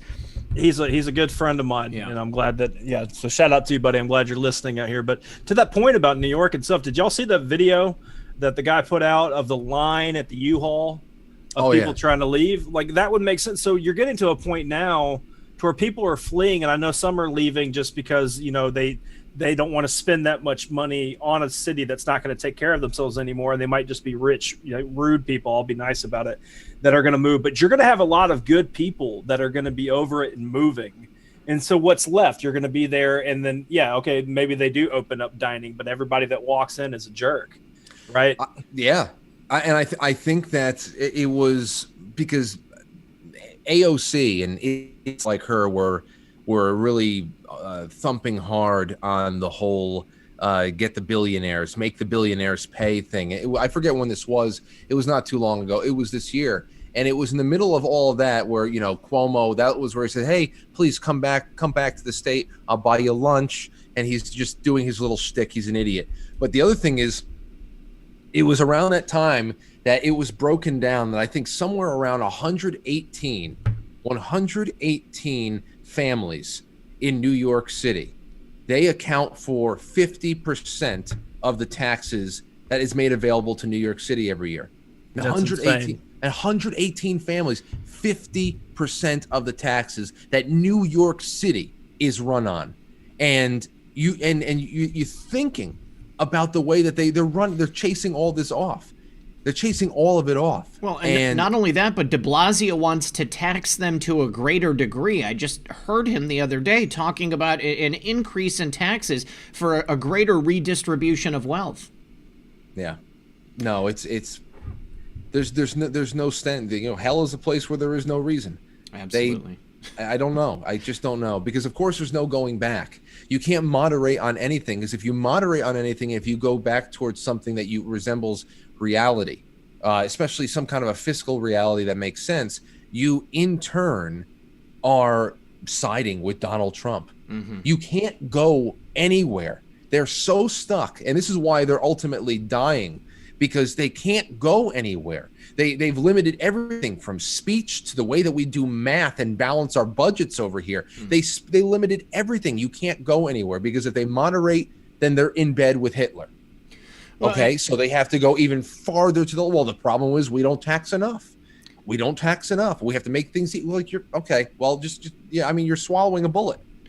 And California's in the exact same situation. I mean, they just implemented an additional wealth tax there, or I don't exactly know what it was called, but they're retroactively going back and taxing people for years past. So you're gonna, if you've spent all of your money from the last 5 years, good luck. I mean, you're gonna be, really screwed this year when you pay your taxes. It's a shakedown at that point. But let me ask you this, Frank, because since you are up there and you are living in this, because down here in the South, I see all these videos and I haven't had anything come close to happening to that with me publicly. I haven't seen anybody yelled at for not wearing a mask. It's nothing like that, at least where I live. Have you and your lady considered leaving at all? Yeah. No, I'm telling you, the only thing, there's two things. A, pride, which way from time to time when you start seeing that your life might be in danger. That's not the case right now. But B, it's family. I understand. It's very easy. Well, you're in New York. Well, you want to know something? Think about where you are. If you were born in a part of the country that is largely unaffected by this, and you are in a safe haven, you have your own little perch. It's a lot different. Unless I moved to New York after college, I wanted to see the big city. It'd be very easy for me to say, all right, well, I'm going back someplace else. The problem is that when you are a person who lives in California, you live in a place like Rhode Island, Connecticut, New York, Nevada, whatever is going blue these days, and you have all of your family around you, all of your friends, the people you love, and they're not thinking the way you are. I almost feel like I'd rather be the band. I'd almost rather be the band on the deck of the Titanic than dress as a woman and jump into the lifeboat and leave all my family behind. It's one of those emotional things for a lot of people. I don't want to live. There's never in my life that I ever think that, oh man, I always thought that my town would be my town, that I would recognize the people in my town forever, and we could just be here and we can just live and that's it. And maybe if I do well enough, we can have a house in Florida or Arizona and go there in the wintertime or something like that, and have places to go to experience different seasons in different parts of this beautiful country and stuff like that. But I never thought of having places to go outside of New York being a situation that had anything related to survival. That right there is awful for somebody, if you're in a place like we are, to consider, because it's everything. It's not that easy. It's not that easy to say goodbye to it. And I'm one that I wouldn't shy away from.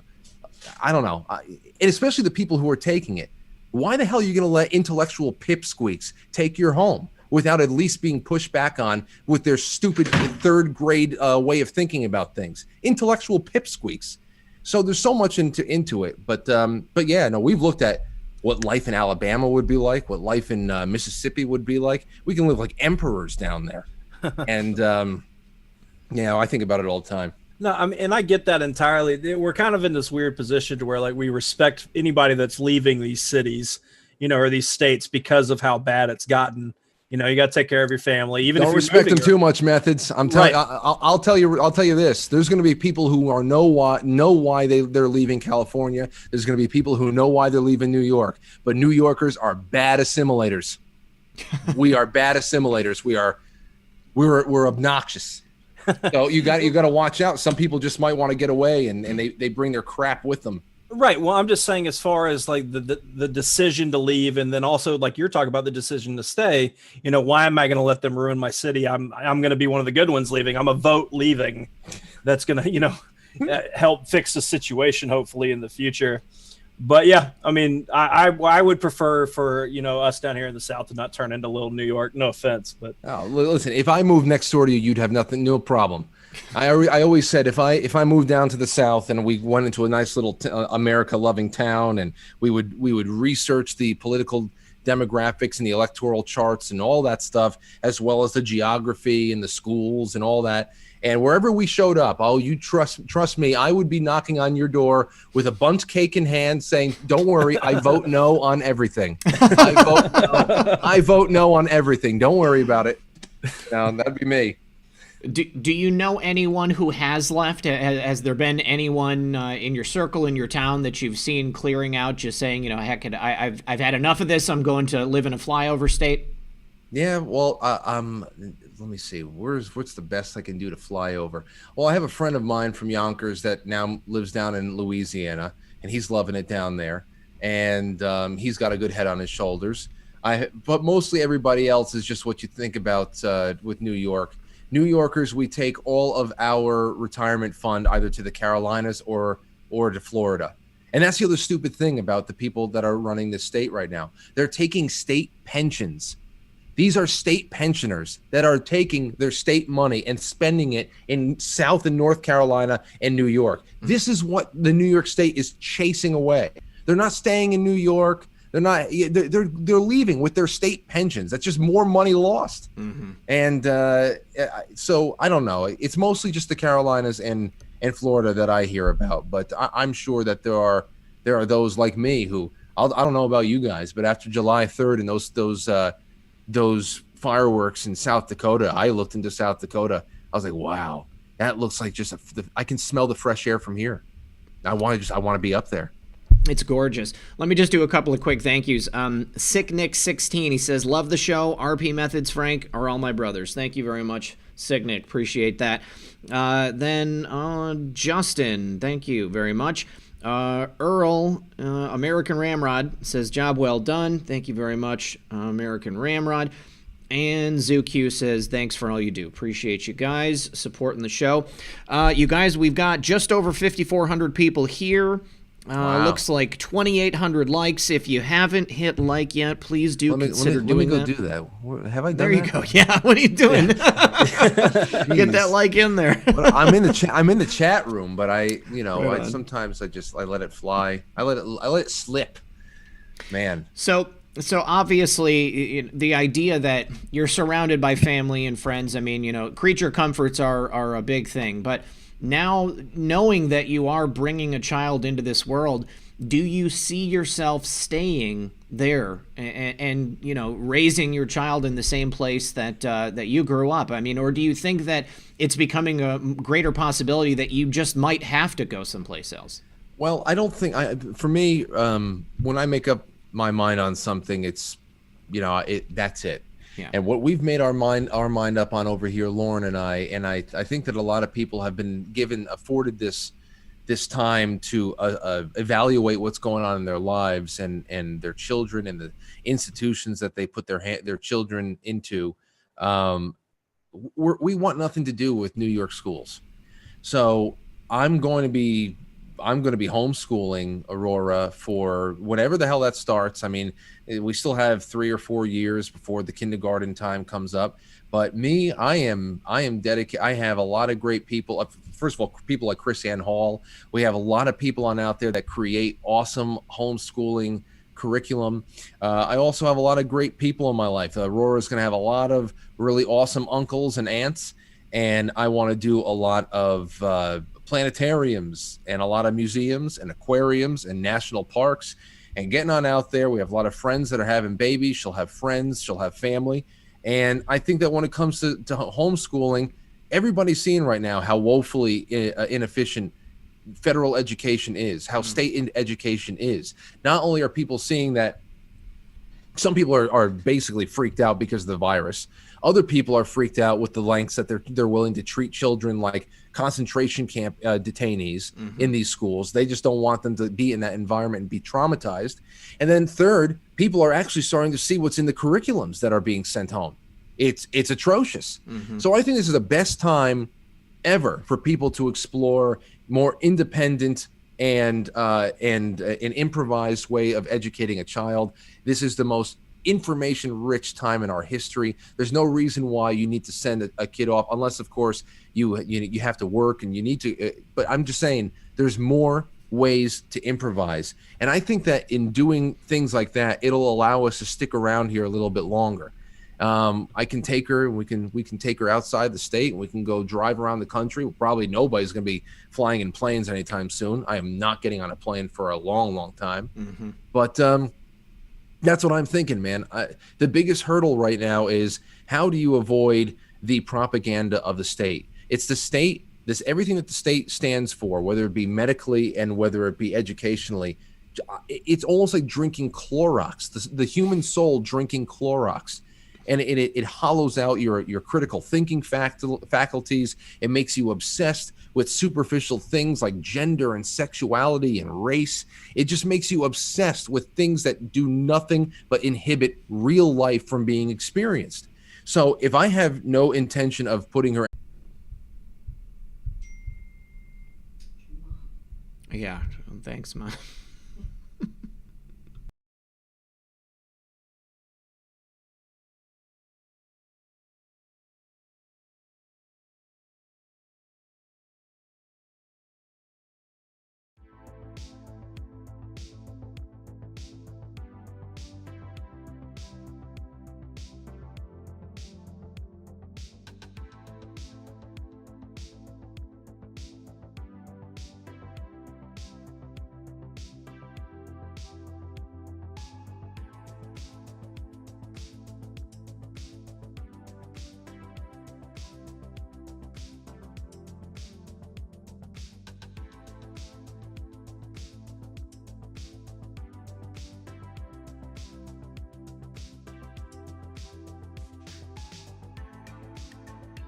Hey.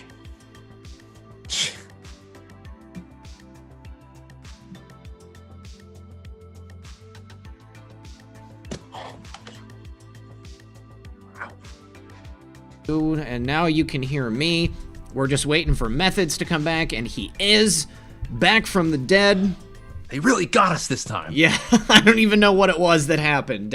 Yes, we are here, guys. Looks like the stream is back. We only lost half of our audience, but hey, you know, doesn't matter. We're pretty close to the end anyways, but yeah. Either way. Frank, I just want to, I want to get your perspective on what you think is coming next. I mean, clearly they're ramping up the fake news narratives. You know, we joked around before about aliens, and then the Pentagon dropped that little bit of information about off-world craft.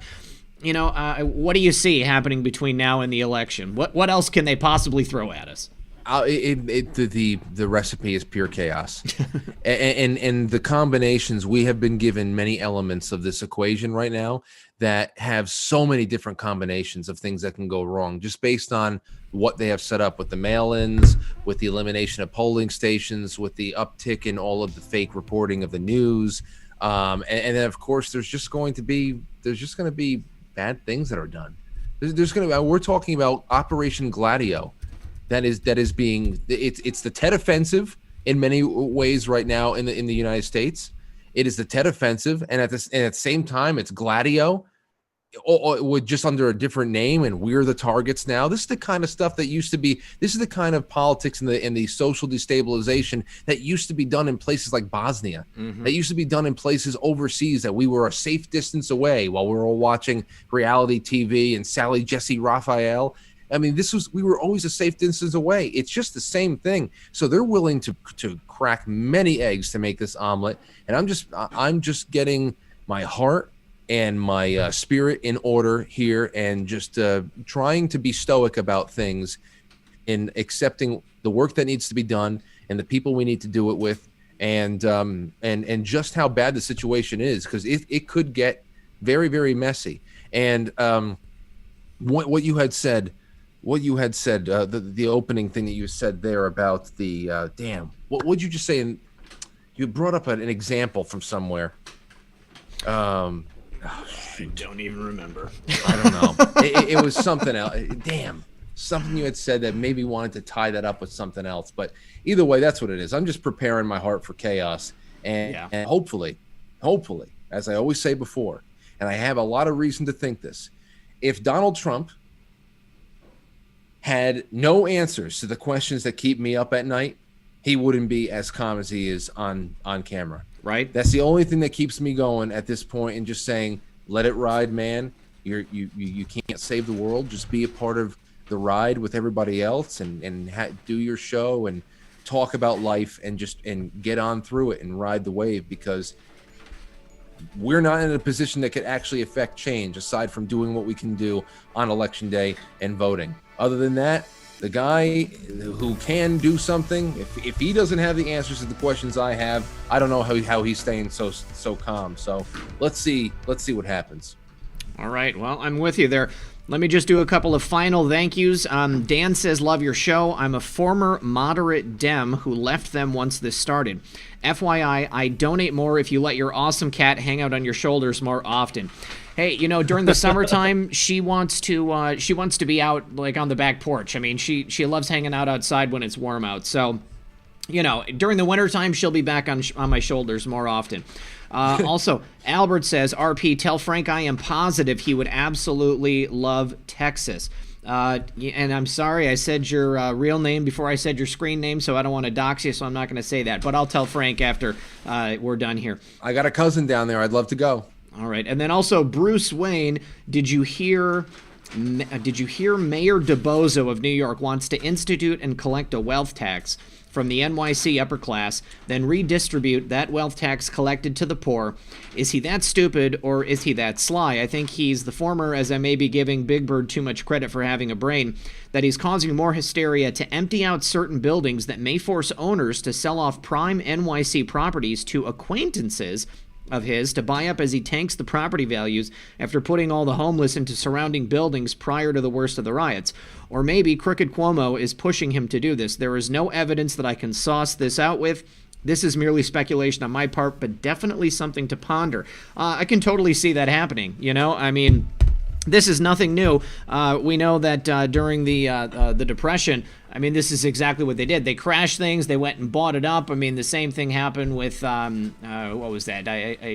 During the French Revolution, was it? They said that Napoleon won, and then they ended up doing a sell-off. I don't remember exactly. But either way, Frank, what do you got coming up that you want people to know about? Well, ladies and gents, aside from just playing it day by day, because I don't know when the baby's going to arrive at this point. It's really just any day now. Tonight, there's a couple of things. I think that you guys would really like it if you hadn't seen this already. In 13 minutes at 9:15 p.m. Eastern time, I have a rerun. It's a segment that I did on Wednesday night. Second, I did Wednesday night that breaks down how it's the whole comment that Trump made to Laura Ingraham about people working in the dark shadows that are working the streets and Joe Biden. But not only that, but how Black Lives Matter is actually engaging in a form of witchcraft. And it's a really interesting segment. It's about 30 minutes long. And then after that, at 10 o'clock p.m., of course, is the weekend wrap-up show, which is a summary of the entire week. So for the next hour, there's plenty of stuff that's going to be premiering live on Quite Frankly. And then next week, I'm going to take tomorrow off. So Tuesday, who knows? I'd love to get a call from you, Red Pill Methods. I hope that you guys will use the Pee-wee's Playhouse Google Hangout link and just drop in on us more. Just do it, please. I will totally do that. I'm also taking the day off on Monday. And just so everybody is aware, Red Pill News, the podcast, is now officially available on Apple, Stitcher, iHeartRadio, Spotify, maybe one or two more. But if you guys don't have a chance to watch the videos, or maybe you want to go back and catch one of these interviews and just listen to the audio version, you can now do that. I'm slowly adding all of these daily shows into there, so they're coming out a day after they premiere on on YouTube. But everybody, thank you very much for hanging out with us. Thanks to everybody who showed back up. We're back up to 3,700 people, so most of you guys did come back, and we've got 3,500 likes, so almost 100% like ratio at the end. I really appreciate it, guys. I hope that everyone has an incredible holiday. Thank you, Frank, once again for joining us. I'm definitely going to take you up on calling into the show. Methods, as always, I appreciate you being here and being a part of this channel, and I will see you guys all on Tuesday for another edition of Occam's Razor and Red Pill News. Good luck, everyone.